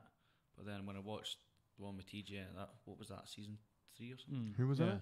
TJ Dillashaw. Was he on Who that? else was on it? There was TJ, John Dodson. Yeah. That was a cracking season. Who were the as coaches well. then? Brandeo. Was it not Uriah Faber? No. Was he? No, he wasn't in the UFC at that point. It was. Who was the coaches? Discuss and I'll Google. Anyway, that's. I remember watching it, and that was like what I think I was actually started MMA at that point, but I never really watched the UFC. I just wanted to do that cage fighting. Cage fighting stuff. Fighting. Mine was Carlos Newton versus Matt Hughes. You remember that? Matt Hughes ended up slamming him and knocking him out. Yeah. But he was in a triangle. Yeah. So people thought, because he put him against the cage. I thought he was out. I was raging. I wanted that Carlos Newton boy to win. So Dodson was on. Dodson knocked out TJ. He was on The Ultimate Fighter when it was Bisping and Mayhem Miller. That's who it was. Right. I remember them actually doing pranks to each other and stuff on the show. He kind of lost the plot. I mean, he's definitely turned into his namesake. You know, he's like definitely nuts. Mayhem. Yeah, I think he's one of the people that's shown signs of head trauma for sure. Yeah. Because he's getting arrested left, right, and centre. Yeah, he was found in a church naked. Did you see the other guy? What was the other guy that won the Ultimate Fighter? Big dopey looking guy. I'm sure it was like. No, was it him? Josh Taylor. Was it Josh Taylor? He just got arrested like for drinking and driving. The limo. Oh no, you're thinking Bonner just got arrested. Bonner, that's the one. Bonner just got arrested. Yeah, he just got arrested. He's not doing well either. Driving or something. Steroids. Exactly. One of my favourite quotes from The Ultimate Fighter is when it's Koscheck and he's telling Diego that the aliens are coming. Diego's like, Sanchez is like wasted. And he's like, Diego, the aliens are coming. And he's like freaking the fuck out. It's hilarious because Koscheck is a complete wind-up merchant. Yeah. So he was like telling him and just like sprinkling water over his head. Those were nuts. The original ones, like the first 5 or even more than that, were absolutely crazy in the house. I kind of lost track of it now. Let me bang, bro. Is it still on? I mean, this is something that's I've heard people talk about that it's a bad thing for some fighters, like as an avenue to go through to get to the UFC. Like you win a contract, but you're getting paid less than a lot of people that are under contract without going through the Ultimate Fighter. Would it be something that you would do if the UFC came up to you? Uncle Dana was like, "Yo, Scotty, you want to be at the UFC? You got to fight in the Ultimate Fighter." I don't know. I generally don't know. Like, and that's your only chance to get in. That's my only chance. You're barred if you don't. I genuinely don't know. I probably would, but I would hate something about like staying in a house with somebody and making friends with somebody and then fighting. Terrible things. Yeah, just like being friends. There's nothing. I've never got any animosity against any guy that I've ever fought. Never. I've never had any bad blood with anyone. That is true though. Being friends with them beforehand, I don't think would ever help. Okay. You know what I mean, I think staying with them and getting to know them. Because I was going to say it's kind of a similar situation when you go to Team Alpha Male and you're staying in these like the bunks with all the other fighters, but it's not the same because you're not eventually fighting one of those guys. So like you're saying in the Ultimate Fighter, it'd be weird to be friends and then. But I think that's why a lot of people try and outcast themselves on the show because they don't want to fight someone that potentially could be their friend and they're there just to get a contract. Yeah, it's tough. Plus, there's other options nowadays. Like you've got drugs, Bellator. I was meaning like other organisations to go to. Ecstasy, Bellator's mushrooms. Somebody actually asked me that question. I don't know if you've seen it on Instagram. Somebody asked me the question about like what would you do? No, is UFC your sole like place to be, or what would you do if Bellator would come to you? I think UFC's always been the dream, and I think any guy that ever starts MMA, UFC's the dream. I think as you start to come on, and if Bellator was to come knocking right now, if Bellator was to ask me, I'd definitely sign. But I think maybe a couple of fights down the line. I don't know. It would need to be a good contract. Yeah, I mean, if your ultimate goal is the UFC and you think that is the upper echelon in terms of the quality of fighters, would you then want to like waste potential years and fights in something to then get to the bottom of another ladder in the UFC? You know, that's what you got to think about. It's tough, you know. I mean, you want to fight, whatever. A lot of fighters just want to fight regardless. A lot of guys are just solely in it to make the money. Right, and there's nothing wrong with that. But is it be it at the bottom of two ladders, or be at the bottom, get up to the top of one, and then be at the bottom of another? Well, if it's just to make money, you think you just pick the easiest option. Like, so the UFC is going to have the hardest fights because they've got more depth. So why would you choose to go to them? And probably you can make more money at Bellator anyway with the sponsorships and stuff. So why would you choose the UFC if you're only in it to make money? Exactly. You'd pick your easiest option. Yep. You want to fight the biggest diddies possible and get the most money. Like I'm not going to call anyone out. CM Punk. He's in Bellator. So have you seen this whole nonsense about the well, not nonsense, it's pretty good for one half. We were talking a bit about it with Demetrius and Ben Askren obviously doing something, a historic swap, which has never happened, is it? Never happened. No. I'm so excited for Askren to come to the UFC. What do you think about that first fight? With who? Robbie Lawler. I don't know. Like, I seen an after, I think it was UFC 230, that Olivia, what's her name, was interviewing Askren, and he broke down who he thought he'd be fighting next. And he said, if I was the boss, I'd be fighting for the title. And then he broke down why these people and this person wouldn't be able to fight, and he came out with the conclusion of Robbie Lawler. And he was the one that said it. He said it. I want, you know, that's the fight, and I'll take it. I don't know. It's a fight that least interests me of the other welterweights. Yeah.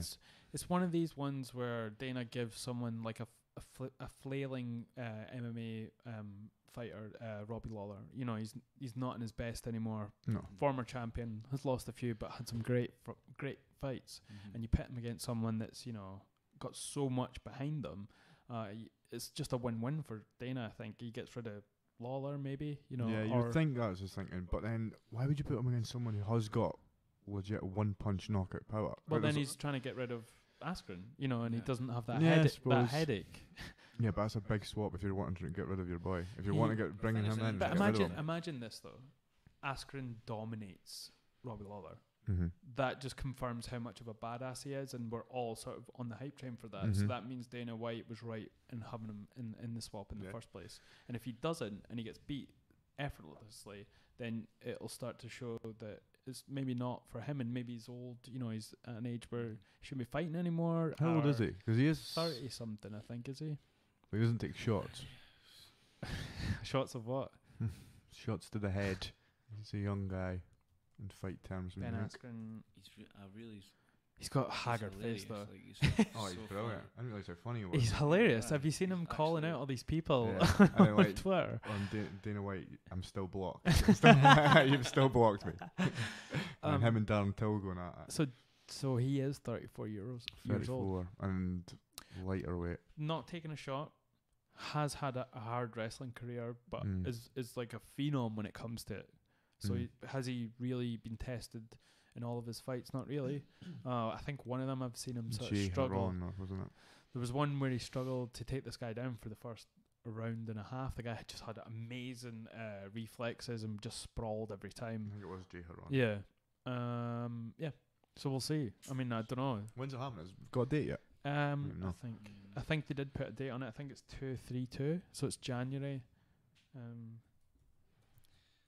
Christmas pudding for him. No. Are you? Is this like one of the first Christmases you won't be fighting over? Is it? No, I've never fought over Christmas before. I thought you had like one of your fights was in like January or something. Okay. Probably pulled out.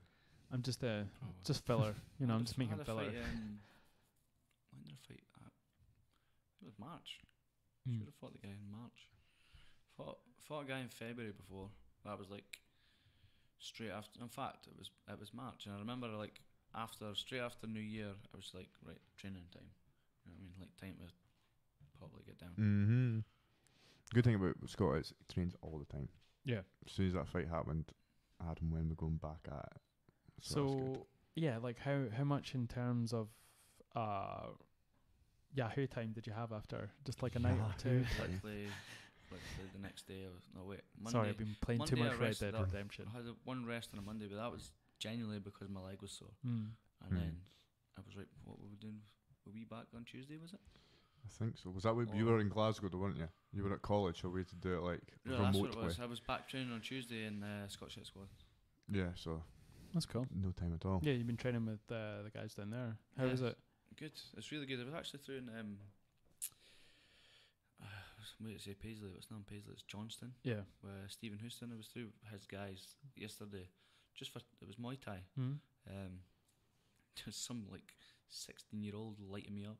It was great. Like the guy was like 50 kilos. Like you don't really. It's like he's really good, Right. but like you don't want to be that bad guy that hits him really hard. Right. But you sort of need to. Yeah. You know what I mean? Because he's battering you. Because he's He's 60. he's genuinely battering me. I was like, I need to do something here. But yeah, the guy So you was just really good. put him on his head. Yeah. This is my tie. And then choked him out. It was good. I really enjoyed it. I liked all these like combinations and stuff that he does. Definitely, probably go back.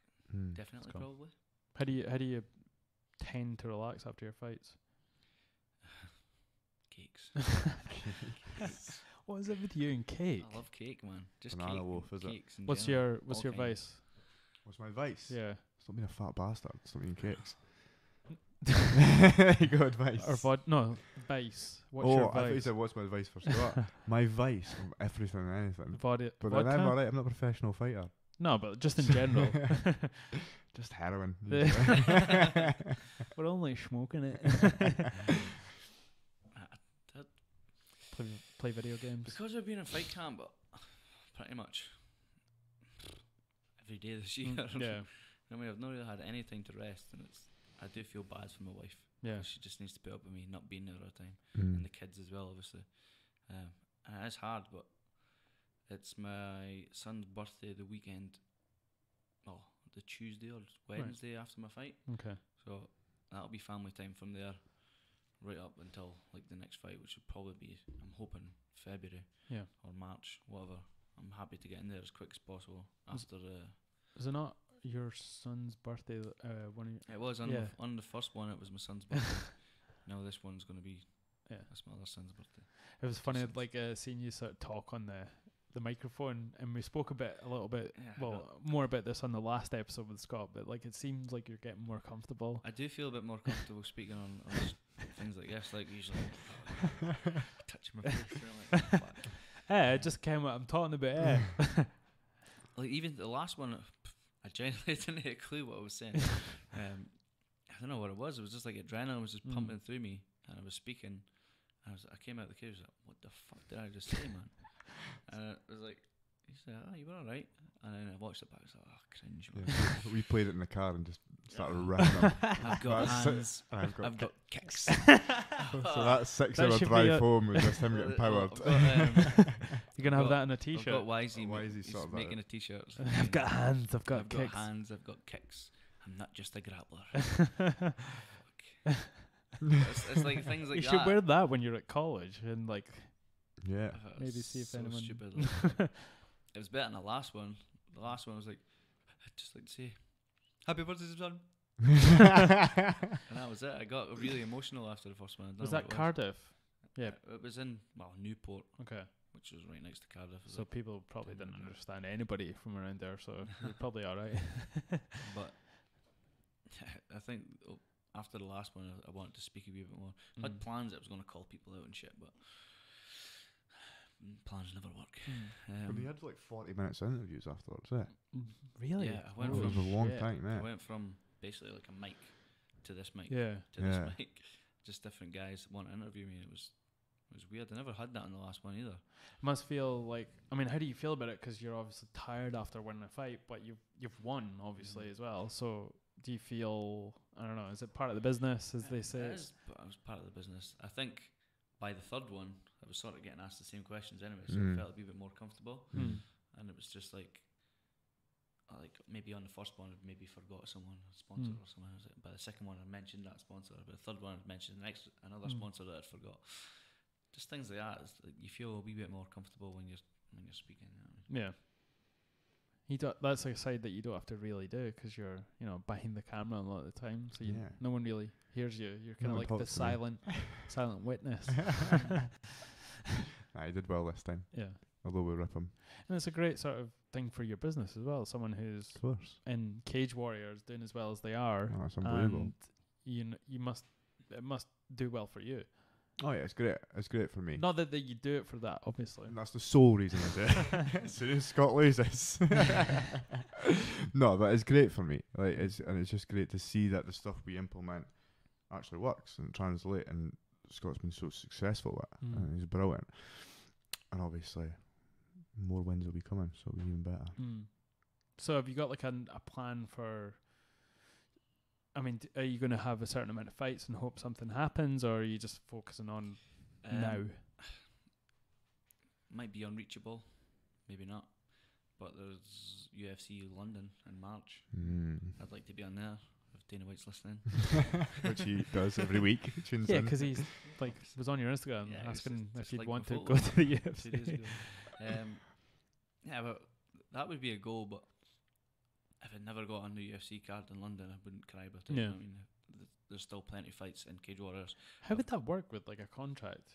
Sure, how like, do could sort you that? With Cagewarriors contract, I have not a buyout clause, but like a UFC contract get out clause. Okay.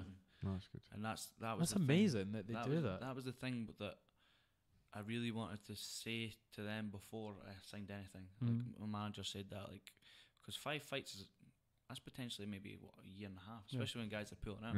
That's a year and a half of time. That could be a long time to be beholden to one promotion. I mean, that was what I say is before I signed anything. That was what I was wanting on that contract. I know that guys in the past, like, I'm sure Paul Craig struggled to get out with Bama. Right. And I know that Nad Narmani, I think he struggled to get out with Cagewarriors as well. So I made it quite clear that was what I wanted. Sorry. Is that one they made for you, or is it something they generally do? I mean, they must know that people, the ultimate goal is eventually. Sure, I just know that that's what my manager said. Like, yeah. That's what I wanted all the time. I heard the rumour that there was supposed to be a UFC coming to Glasgow next year in April, I think it was, or May. And again, that would be like the ultimate dream. You know what I mean, to fight in your own country. And seems like there's more of a stable of Scottish fighters that could potentially fight on a Glasgow one. Definitely. Like, Stevie Ray is obviously there, Paul Craig, Jojo. I think they've all fought on the same card at one point.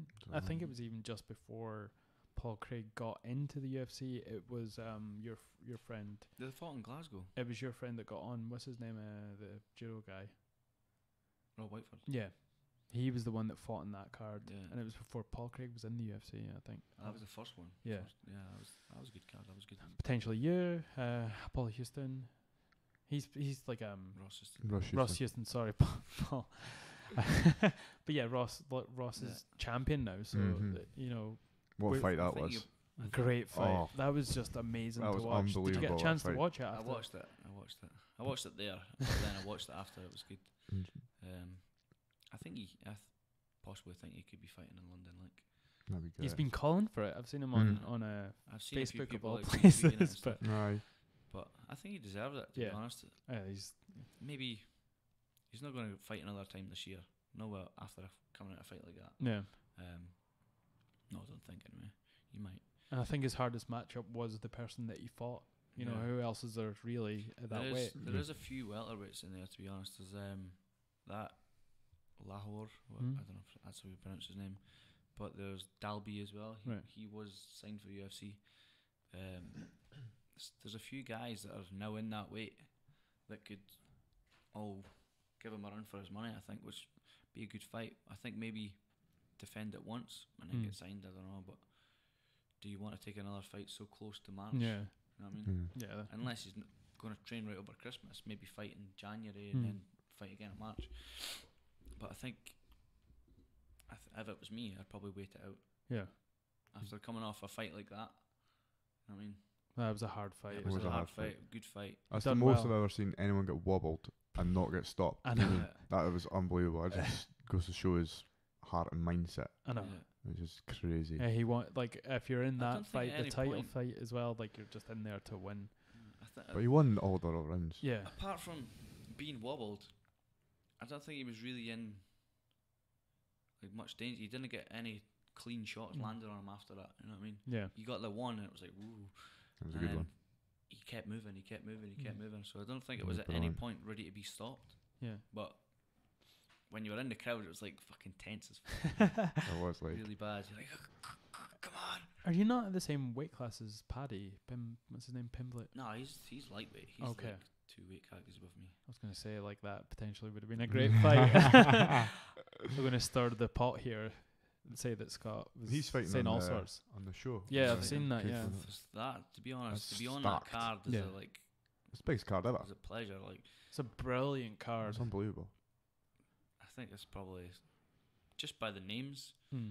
I don't know if it's going to live up to the expectations, No. but just by the names, I think it's probably the best card they've had. Like, Yeah. It's a big one. It's 100, isn't it? And they're doing what the UFC did with it, making it absolutely massive. It's like this podcast. I'm on 70 now. Are you on 70? Yep. So we 70. get to come back for 100 because we are. 69 was the last one.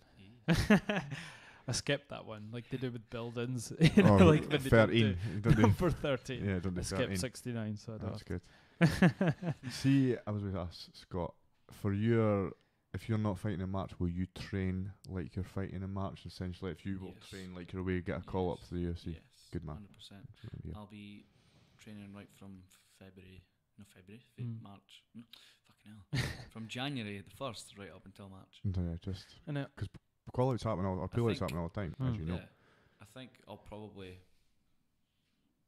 There's Cage Warriors fights in March anyway. mm, There's dates set for March. Mm. There's dates set for February. I think I'm gonna just start training anyway. Just get fit and just be ready to fight just in case. Yep. I mean, with this fight ending, it's not the end of what you're doing as well. Like, who else have you got underneath you? And what have you got lined up? For myself, Just with people that are, you know. well, like I say, this isn't like I don't believe in fight camps for strength and conditioning. okay. Essentially, I believe in doing it 365. Right. So 365. But you and your other clients, like you've Yeah, got people so that we've got a few people coming up. Ryan Gall's one of my amateur boxers. He's got a fight coming up in December. Obviously, got Paul Keane, a professional boxer. He's got a fight coming up soon. Sam Is Hickey. he the week before me? I think he is 30th November. 30th. Yeah. 2 weeks before me. 2 weeks before you. So yeah, he's got a big one coming up. So yeah, it's all go down at ESP. We were talking last week on the podcast with who's the guy from Dundee who's fighting in the bare knuckle fight? Mark Navarro. Yeah, Mark Navarro. Like that's pretty soon as well, is it not? And it's at the O2 Arena. Not O2, the one in London, the London O2 That's Arena. where I was supposed to fight, but Right. see when you think of the O2 Arena, it's not the O2 Arena. It's not the actual. Well, it might be, but I doubt it. There's like the Indigo, Right. which is inside the O2 Arena. Mhm. So the O2 Arena is like a big Mm. balloon. It looks like a half a balloon, but inside that there's like loads and loads Okay. of things. It's like Like Inception. subsections, yeah. So you think I thought I'm fighting in O2. I thought there was going to be this like huge place, but it is a huge place when you go inside. But inside this, like the Indigo is a nightclub. Yeah. You know what I mean? So Is that where this fight's taking place that's as where well? That's where London card's been for Cage Warriors. It's still Um, a big sort of It's event still a for big place, for but then it's just not as big as for bare knuckle boxing, like you wouldn't- especially in the yeah, UK. It's a strange big that stage. that's licensed in that kind of place. Like you think you'd have to be on a traveller's camp somewhere to get licensed. But yeah, it's crazy that they're doing that now. I'm definitely going to watch it. people are starting to like violence a bit more. I think. Yeah. It's getting a wee bit. But and the UK's got a long history of bare knuckle boxing. It's Mm. essentially where it came from. I mean, people understand though, if you get punched in the face, you're not going to die. Yeah. You know what I mean? Well, not made of glass. The blood's the Yeah, big it's thing not that made of puts a lot glass. of people off. But I've had to explain to people that are not casual viewers, like just a one-off viewer at the most, and you have to explain to them that when your adrenaline's rushing that much, and you get like even a cut, like a glancing cut on your head, it just looks worse than it is. Worse than it is. Well, actually, talking about getting licensed and stuff, I put up a video of Scott on LinkedIn. Right. Just doing his Are you still doing that? I'm still doing that rubbish. But the amount of blowback I got for putting that up, unbelievable. Really? I didn't realise people had those kind of views towards MMA.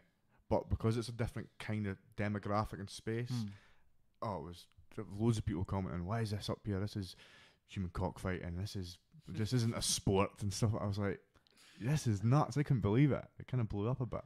Yeah, it's definitely LinkedIn's not your place, I guess. I was like, let me put up any more videos of that kind of stuff. But you use Instagram a lot. It seems to be. Instagram, Instagram's alright. No one jumps to my throat on Instagram. Do you get a lot of work to that, or is it just to promote? I just like Instagram. Yeah. I can't be bothered with Facebook anymore. Instagram's so much better than Facebook. It is, Twitter. It is. That's maybe just because I can't get a handle of Twitter. Twitter's it's good for the comment sections. Twitter's it's hilarious. They can be quite funny. Yeah, like I was saying with Aaron for Geordie Shore and like Bungie, it was just like he just reading through the comments. Yeah, people funny. put like gifs and it's just hilarious. That's what I like about Twitter. Like sometimes if you see one tweet, then you just read the comments. It's just such a weird format to me. I'm still just not. It's for famous people, isn't it? I'm not 100% in it yet. Like, I'm trying my hardest to push myself to do it more. But then what do? You just share across the 3 platforms the same thing over and over again? I just shared like dick pics on it. And yeah, it's no one's going to see it anyway. So even if they're looking directly at it, they're not going to see it. Yeah. But yeah, Facebook for me is kind of dying off. I don't use it too much. I use it for my Facebook page for the podcast, but my personal one, it's just mainly to creep on people from high school. Yep, definitely. I think Facebook Live is better than Instagram Live, so yeah, you can go longer because we're currently on Facebook Live and YouTube Live. We've got a few comments actually. Rory actually, Maiden's asked. He had a question for you actually. Do you remember Rory Maidens? He used to kick me in the head a lot. He was such a nice guy, Rory, that he shinned Scott in the face and never came back to training because he felt that bad. That's nice. Rory was always a good spar, but hard spar. But it was good. It was what you sort of needed, especially in fight camp. Yeah, I mean, you sort of needed that. But it was like, he is generally the nicest guy ever, but he'd like kick fucking shit out of you. There was something he needed an update on Aldi or something. Aldi? Yeah. Let's see. I'm not sure. Oh, yeah. So I need an Aldi and Lidl bakery update from Scott. Oh. Right. This is what we're on about the cakes. This is what I like to do. Lidl's literally like 2-minute walk from my house. Right. And I don't know if you've ever been to a Lidl bakery. Lidl's bakery do the cakes, and oh man, chocolate donuts. Toffee yum yums. This is all he fucking talks about to me. Chocolate donuts from Lidl. It's like he's like a walking review. Have you ever had one? Where do you get this need for cakes? Like, were you denied? Were you not given a birthday cake as a child? Sweet tooth. I've got a really sweet tooth. I used to eat loads and loads of chocolate, and I used to love chocolate. Is that why you were fat when you came to MMA? Yeah, probably. I'm joking. I don't know what it is. It's just like recently I've really started to eat like loads of cakes. I think you're just getting like a dad tooth. Is that what they call it? Like when you get older and start to eat sweet stuff. Because I'm working as well. Yeah. Working man and all that. You'll stop at like a bakery. You stop at Baines or whatever and you get a cake. You know what I mean? I don't eat cakes. You don't eat cake? No. So you eat all these cakes, right? But then you go into where you were at college today and give a random man shit. He's just doing his job and you start abusing him. He's probably nothing to do with healthy food. You probably asked them if they had cakes. He was like, "Where's the bakery?" There's plenty of cakes. But there's always nice to have that option, just in case. But I said to the guy, like, this is the problem with society. Like, there's no health. It's all his fault. It's not the guy's fault, but he was the one being a dick about it. I know what you're saying though. Yeah. Like in the UK, I think it's terrible for trying to get like super healthy stuff. Yeah. America, for all its faults, you can get like super healthy stuff 2 3 in the morning, but you can also get like the worst of the Yeah, worst. but that doesn't help though, does it? Clearly, because But you have America. a choice. But there is, that's There is why a you get choice. like loads of super fit guys in America, then you get the super fat guys in America. Yeah, that's probably But true. see, like in California, you could literally go down to the shop, like your Asda, and there's like a really, really good tasting salad where you get a salad from Asda here, and it's like just dry bits of leaf, you know what I mean? Crap. No, I think they should do it. Like, you see when you get the ready food and it says like 95% of your daily fats, I think you should cap that. Why? Like, because it's ridiculous. Like that you can have all your calories in one meal. You know what I mean? Yeah. So it's really just cap it. Depends if you're going to share it though. Who shares it? Salad. I think one of the places that I think had it right in the balance was Sweden, of all places. All the convenience store have super healthy stuff and a lot of cakes and bakes and all that. Like salad bars and stuff. Yeah. But you go in the same place and it has cakes as well. Yeah. We don't see people rushing to get. We were going down to like Trader Joe's. Just I don't know what that is over here, but it's called Trader Joe's. Is that like Wix or something here? It's like I don't know. I'm joking. What does it sell? I don't even know what Wix is. It's like a supermarket. As I was talking but about, it's like got a like home super base. healthy food. Yeah. Oh right. And it's like everything's healthy. Yeah. Not everything, because there's obviously like, but you've got like options of like, I don't know, like fruit. You've got like loads and loads of fruit. You've got loads and loads of salads. You've got like organic chickens. You've got stuff like that. Like all these things that you need to eat healthy. You know what I mean? And there's not really much junk food. There is like chocolate covered raisins or whatever. You know what I mean? There's that place that just opened in Dundee. I mean, it's been open for at least a year, I think. But is it Scran Fitness? Scran. The food actually there. my sponsor. Scran Fitness like, Foods. Those are things that should be more that of them, and it everywhere. seems like it's a huge thing when it comes to a town like Dundee. But it just feels like that was a no-brainer that should have been there. We see how well they're doing. Yeah. I mean, there's like definitely room for more though. When you're coming, especially if you're coming out of the gym, do you want to go home and eat shit? I try not to. I know when I've just been at the gym or I've been like a hard trainer, so I'm not want to go and eat crap. Like I want to go and eat something that's actually going to benefit that training. Yeah. You know what I mean? Whereas if I've been sitting about all day, like that's when I'll probably eat crap. Yeah. But I prefer to eat something healthy after I've done like a good training session. I think it's a lot better. Obviously, a lot better for you, but mentally as well. Yeah, you feel like you've sort of yeah. done everything you can to make that the best session possible before and after. You're getting the most out of that training session. Yeah. Just keep the dominoes for later. Like you've maybe lost all these calories or kilos of sweat or whatever, and then you go and eat a fucking kebab after it. You've just like doubled it. You'd be as well just not having your kebab, having a normal meal and sitting in the house and doing nothing. That's the way I feel anyway. Have you had anything super unhealthy since you finished, or? Yes, I've had a lot of unhealthy foods. Last week there was a lot of cake. Do you not go with like a pizza or anything, or is that? I had a lot of pizza. I think I had everything that you can possibly eat in 1 week. This week I've actually been quite good, although I eat bean burrito today. But it's just trying to source the food when I'm here, not when I'm in Glasgow. Yeah. But the first time it was really easy because I'm in a hotel as well, so you get this menu, and you've got like, I give them their due. Their food's actually really good. I can get like a salad. You know what I mean? I got a sticky beef salad that I uploaded on Instagram the other day. It's actually really good. Or you get like I think I saw your sticky beef salad and stuff. But the food's good. But when the last time I went, it was like again, you had two choices from the hotel: pizza and chips, or like steak pie and chips, or like something else and chips. Everything was chips. To American people, that is French fries. French fries. Do you know what's one of the frustrating things that annoys me is when kebab shops do like fish and chip shop chips. Have you ever seen that? Yeah, I've seen that. And you have like, you're like, oh, like I want to have something like terrible, but you'll have chip, cheese, and doner or something with chili sauce on the top, and it's fish and like chip shop chips. What should they be then? Like the ones, like the thin ones. Chips, like the thin ones. But they you put know one the big chippy chip so. No, not with a kebab. No. Oh, that's really unhealthy. That's too far. Something that was never really interested me is like a chippy. Right. That would be the list of unhealthy foods to eat. The chippy would be at the bottom. Right. Yeah? Okay. Yeah. What's up the top? Cakes. Oh, does that?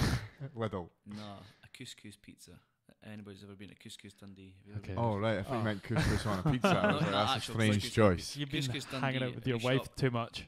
A shop in Dundee. It does like a 16-inch pizza. Wow. What? A 16-inch. A 60 or 16? 16. Jesus Christ. Have you ever seen the giant ones you get in Aberdeen? Like Oh, the mate. square ones?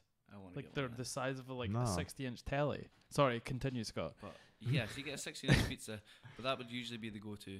The 16-inch pizza, or What would be on it? like a Chinese. Oh, this is a weird thing. Right? Spicy vegetarian with chicken. That's like me asking for a vegetarian breakfast, But but can you swap if the I was to tomato get- for bacon? If I was to get a spicy chicken pizza, okay, it'd be like, say, I don't know how much Mm. I'd say it's a tenner, right? But to add all this veg, I'm going to be £3. Mm. Whereas if I get a spicy vegetarian, it's a tenner. To add chicken, it's like £1. Okay. So I'm saving myself like £2. Save getting the money. same Cheap thing. bastard. Frugal there, yeah, no, yes. Every penny counts when you're a fighter. Anyway, I I'm live poor. starving, so we're all this food talk. We're gonna have to end I've this literally ate podcast. nothing. I've been stuck in the car for Go to the past 2 couscous. hours. Yeah, couscous is on you. No, Domino's is gonna be on you, Scott. You know, Deal. and I'll I'm order eating all the Domino's. sides. I'm eating something healthy. Kebab. Okay, After on that first. that note, thanks guys for coming along. It's alright. Scott, you're gonna receive your amazing T-shirt after this. So, Oh, It's nice, eh? Fits very well. is there anything you guys respectively want to promote? don't say this again. Enhanced Sports Performance, Instagram, Facebook, Check and it. LinkedIn. Don't go on the LinkedIn. It's just a Don't. bunch of salty bastards. It is. He's giving me abuse. That's all it is. You just send pictures of sword I've fighting. always got these. What you got? Usually got these. What? All the sponsors. I need to write Oh, them down. right, 'cause I okay. always forget them. Jesus. So, Scan Fitness Food, who we mentioned earlier on, were very good. Good healthy food actually delivered to your house if you're in Dundee. EcoFit Windows. I've got Skyline Scaffolding, which is the reason I'm through in Glasgow. Python Fighting, which should do all my fight gear, which is really actually a really good guy, really good stuff. Hellcat Right. Graphics also helps me loads, does all the graphics for my banners and Yeah. stuff like that. Supposed to do my T-shirts, but didn't. Did he not? Nope. How? He was on holiday. Liam. Nah, Liam's a good guy. He was just busy. That was Nah, all. he's very good. CBD Brothers. The Doobie also- Brothers. CBD Brothers does all my CBD Okay, stuff. yeah. Oh, you get CBD. Get CBD. Okay. Do you have a- believe in CBD? Oh, well, it exists. Yes. Yeah. Do you believe it helps? Yeah. Yeah. No, I definitely. like it. I think for recovery it's really good. The Dapper Gent, obviously. Yep. And Enhanced Sport Performance. These guys are brilliant. Yeah, I heard Those they're guys- pretty good. They're amazing. Up and coming. I've also got the Dungeon as well. They're established. And is that all your sponsors? Anyone else you want to go That's through? all my sponsors that I can think of off the top of the head, and I've missed you. I'm sorry. That's me. Well, that's the ones I've got wrote down. Thanks again for coming along, and I'll see everyone next week. Ciao. Bye. Bye.